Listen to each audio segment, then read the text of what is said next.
Good morning বন্ধুরা, তোমরা কেমন আছো? আশা করি তোমরা সবাই ভালো আছো। যে যেখান থেকে আমার ভিডিওটা দেখছো তাদেরকে জানাই অনেক অনেক ভালোবাসা। তো সকালবেলা ঘুম থেকে উঠে এত শীত করছিল, সঙ্গে সঙ্গে চলে এসেছি আজকে ছাদে। মানে ঘুম থেকে ওঠার পর থেকে আমি দাঁড়াতে পারছি না ঘরে। আর আমার ঘরটা না প্রচণ্ড ঠান্ডা হয়ে যায়। রাত্রিবেলাতে প্রচণ্ড, সারাদিনই বলতে পারো বরফের মতো ঠান্ডা থাকে, বরফের মতো। আর রাত্রিবেলা যাই হোক কম্বল চুপা দিয়ে তো শুই, কিন্তু সকালবেলা উঠে এত শীতে কাঁপুনি আসছিলো যে না, ভাবলাম কি না ছাদে আজকে একটু যেতেই হবে। পরে গিয়ে বাকি কাজগুলো করি, একটু রোদ পুড়িয়ে শরীরটাকে একটু তাপ দিয়ে গরম করি, তারপর গিয়ে বাকি কাজ করব। তো তারপর ভাবলাম ছাদে যখন এলাম তাহলে একবারে দাঁতটা মেজেই যাই। তো সেই জন্য একদম ঘোরাঘুরি করছিলাম প্রায় আধ ঘন্টার মতন আজকে সকালবেলাতে, ঘোরাঘুরি করেছি। আর তার জন্য কিন্তু আজকে আমার কাজের অনেকটা দেরিও হয়ে গেছিলো। আর শীতকালে দেখবে কোনো কাজ কিন্তু টাইম মতন না করা যায় না, টাইমটা একটু এদিক ওদিক হয়ে যায়। কারণ শীতকালের দিনে কিন্তু সকালবেলায় বিছনা থেকে, কম্বলের তলা থেকে, লেপের তলা থেকে কিন্তু উঠতে একদম ইচ্ছা করে না। তো যথাসাধ্য আমারও ইচ্ছা করে না, কিন্তু কি করব, কাজের চিন্তা মাথায় থাকলে তখন কিন্তু সমস্ত কিছুই ভুলে উঠে পড়তে হয়। তো যাই হোক সকালবেলা সেগুলোর জন্য উঠলাম। আর উঠে সকালবেলা কলে এসে মানে ছাদের কলটাতে এসেই মুখ ধুচ্ছিলাম। ছাদের কলটা একটু হালকা হালকা না গরম জল পড়ে, অতটা ঠান্ডা লাগে না জলটা। তো সেই জন্যই ছাদের কলেই মুখ ধুচ্ছি, নয়তো অন্যদিন তো বেসিনেতে মুখ ধুই। তো যেহেতু ছাদে রোদ পোয়াচ্ছিলাম তাই ছাদের রোদে দাঁড়িয়ে দাঁড়িয়ে ছাদের কলেতেই মুখটা ধুয়ে নিলাম। তো যাই হোক আর একটু রোদেও দাঁড়িয়েছিলাম, কারণ এখনও বাসি জামাকাপড় কিচ্ছু ছাড়িনি। কারণ আমার বাসি কাজ এখনও কিছুই হয়নি। বাসন মাজা, তারপর টুকটাক জামাকাপড় কাচা, ঘর মোছা, চান করা কিছুই হয়নি। সকালবেলা বললাম না এত কাঁপুনি আসছিল যে বাধ্য হয়ে দাঁড়ালাম। তো তারপরে এই সোয়েটারটা খুললাম। তো এই সোয়েটারটা পরে কোনো কাজ করব না, কারণ এটা একদম পরিষ্কার সোয়েটার ছিল। কারণ বাসি কাজ আমি করলে প্রতিদিনের সোয়েটার বা ফ্যাললনের নাইটি যেটাই পরি না কেন আমি কিন্তু ওটা কেচে দিচ্ছি। কারণ সারাদিনের বাসন-কোসন সমস্ত কাজকর্মে কিন্তু আমি এই পরে করি না আরকি। তো সেই জন্যে কেচে দিচ্ছি। তো যাই হোক আর একটা অন্য সোয়েটার পরে আর কি বাসি কাজগুলো সারবো। তো সব কিছু একদম রেডি করেই রেখেছি, পরপর যেভাবে আর কি কাজ করতে হবে। আর এই যে সোয়েটারটা দেখছো, এই সোয়েটারটা না আমার মা আমায় দিয়েছিল। আর এই সোয়েটারটা একদমই পাতলা, শীতে পরার মতনই নয়, কিন্তু যেহেতু বাসন-টাসন মাজবো, ঘর মুছবো, তো এটা পরে আমি ধুয়ে দেবো। তো সেই জন্য ভাবলাম কি এই সোয়েটারটা পরেই আপাতত কাজ বাসি কাজগুলো সেরে নিই।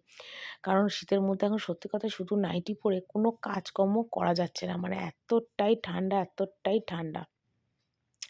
তো যাই হোক এখন আমি বাসি কাজকর্ম করব বলে রেডি হয়েছি। তারপর গেলাম নিচে। আর নিচে এসে ঘরের জানলা-টালনাগুলো খুলে দিচ্ছিলাম। কারণ আমি যখন ঘুম থেকে উঠেছিলাম তখন বাবু কিন্তু ঘুম থেকে তখনও ওঠেনি। আর তার জন্যে জানলা দরজাগুলো কিচ্ছু খুলিনি। তো পরে জানলা দরজাগুলো খুললাম।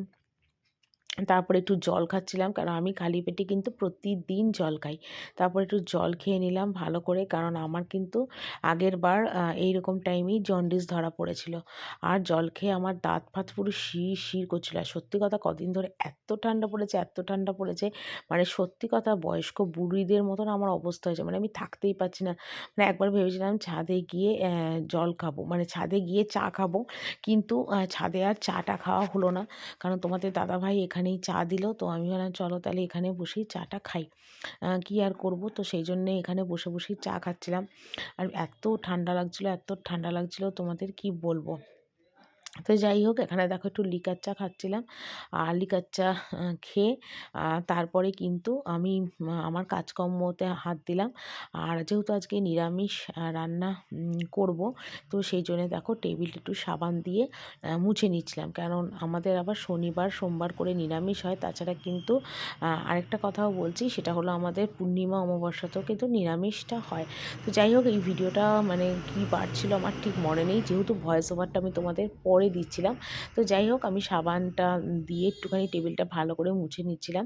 যেহেতু আজকে নিরামিষ, আর নিরামিষের দিনে আমার এরকম টেবিল কিন্তু সাবান দিয়ে মুছতে লাগে।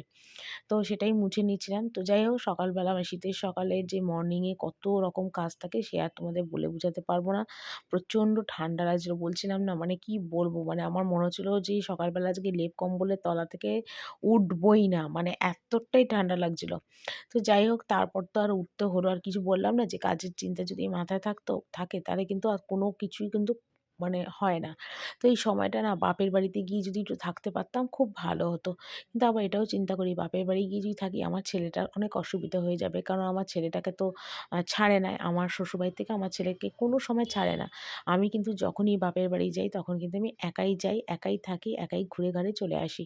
আমার ছেলেকে এই বাড়ি থেকে ছাড়ে না। জানি না কেন ছাড়ে না, আমি এর কারণ আজও বুঝে উঠতে পারিনি। আমার বাপের বাড়ি কী দোষ ত্রুটি ভুল তাও জানি না। আমি যখন যাই একাই যাই আর আমার ছেলেটাকে ছাড়ে না। তো আমার খুব খারাপ লাগে যে আমার ছেলেটাকে যেতে দেয় না আমার সাথে। আমি একা, একা যাই। সব মায়েরাই তো মানে বাপের বাড়িতে ছেলে মেয়ে সন্তানকে নিয়ে যায়। এমনকি ভগবান যে দুর্গা ঠাকুর সেও কিন্তু তার ৪ ছেলে মেয়েকে নিয়ে বছরে একবার আসে মর্তে। অথচ দেখো আমার ছেলেটাকে নিয়ে আমি কিন্তু মামাবাড়ি যেতে পারি না। এটা আমার খুব দুঃখ লাগে। আর আমার মাও বলে যে, "তোর ছেলেটাকে ছাড়ে না, তুই একা, একা আসিস। ভালো লাগে না, নাতিটাকে একদম কাছে পাই না, নাতিটাকে নিয়ে একটু খেলা করতে পারি না, কোথাও ঘুরতে যেতে পারি না।" যেটা হয় সব ঠাকুমা, দিদিমা আর মনের ফিলিংস যেটা আর কি হয়। তো আমার মাও সেই কথাটা আমাকে সবসময় বলে। তো আমি তো মাকে এতটা কিছু খুলে বলতে পারি না। কারণ আমার মাকে আমার ব্যাপারে ১০০ র মধ্যে 80% কথাই আমি মার কাছে লুকাই, বলি না। কারণ আমার মার বয়স হয়েছে, একা থাকে, মনে দুঃখ পাবে, অনেক কিছু চিন্তাভাবনা করবে। এমনি আমাকে নিয়ে আমার মা অনেক কিছু চিন্তা করে। তার মধ্যে আমি আর দুঃখের কিছু কথা বলে টেনশনে দিয়ে মাকে চিন্তায় ফেলতে চাই না। তো মা সেটাই বলে যে, "আমার একটা নাতি, তা আমার বয়স হয়ে গেল, আমার কাছে একটু ছাড়ে না, একা, একা থাকি।" চান করে উঠলাম আর চান করার আগে দেখো কত জামাকাপড় কেচেছি, যে ছাদে সব মেলে দিয়েছি জামাকাপড়। আর এই ছাদে কেচে ধেয়ে একটু চান করে একটু রোদে দাঁড়িয়েছি। এত শীত করছে, এত শীত করছে কি বলবো। তো সেই জন্য একটু ছাদে দাঁড়িয়ে স্নান করলাম। এই ছাদেই রোদেতে দাঁড়িয়ে ছাদেতেই চান করলাম গরম জল করে দিয়ে একটু রোদে দাঁড়িয়ে আছি। এবার নিচে যাবো, গিয়ে রান্না বান্না সব বসাবো। আর একটু দাঁড়িয়েছি, এত হাওয়া দিচ্ছে আর ভীষণ শীত করছে চান করে উঠে, তার জন্য একটু রোদে দাঁড়িয়ে চুলটাও একটু শুকোচ্ছি। তো চলো নিচে যাই, গিয়ে কি রান্না হবে জানি না, রান্না বান্না সারিয়ে রোদে তাকাতে পারছি না। কি রান্না করছি, এটা আলুর দমের আলু কেটেছি, এখানে আলুর দমের আলু কেটেছি আর চাক চাক করে আলু কেটেছি, আলু ভাজবো, চাক চাক আলু ভাজা, আলুর দম হবে। আর আজকে নিরামিষ রান্না হবে। ঠিক আছে, আর এখানে দেখো খিচুড়ি বসিয়েছি, খিচুড়ির ডাল আর মূলো দিয়ে খিচুড়ি, এই যে মূলো দিয়ে ডাল বসিয়ে দিয়েছি। আর এখানে দেখো পাঁপড় ভাজবো। আর এখানে দেখো চাল ধুচ্ছি, গোবিন্দভোগ চাল, চাল ধুয়ে এবার খিচুড়ির মধ্যে দেবো। আর এখানের মধ্যে বসিয়েছি ছোলার ডাল, ছোলার ডালটা কিন্তু খিচুড়ির মধ্যে সিদ্ধ করে দেবো। নিরামিষ খিচুড়িতে কিন্তু ছোলার ডাল দিলে কিন্তু বেশ খেতে ভালো লাগে। তো সেইভাবেই আজকে কি করবার জন্য সাদামাটা নিরামিষ রান্না। ঠিক আছে, তো একদম রান্নাবান্না কমপ্লিট করলাম আর করে দেখো একদম উপরে চলে এলাম। বিশেষ কিছু তো আর রান্না করিনি। তো যাই হোক, এখানে সকালবেলা যেগুলো কেচেছিলাম সেগুলো সব তুলে দিচ্ছি। তো রোদ দেখো একদমই ছাদের কিন্তু পড়ে গেছে আর চুলটা ভীষণ ভেজা ছিল। তো সেই জন্যই ছাদে রোদে একটু চুলটা শুকোচ্ছিলাম আর কি। আর বাবুও স্নান করতে এলো।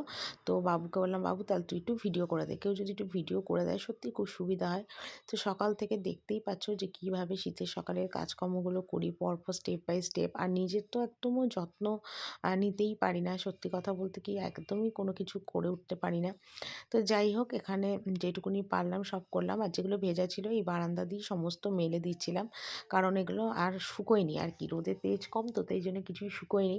আর যেগুলো শুকিয়েছে সেগুলো আমি তুলে নিলাম। তো বাবুকে গরম জল বসালাম স্নানের। বাবুকে বললাম, তুই ভিডিওটা করে দে, দিয়ে ঠাকুমার জামা কাপড়গুলো মেলে দে। তো মেলে দিয়ে তারপরে তুই স্নানে ঢুকে যা।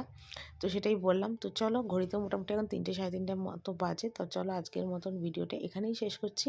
কালকে আবার একটা সুন্দর ভিডিও নিয়ে চলে আসবো। তোমরা সবাই ভালো থেকো। টাটা।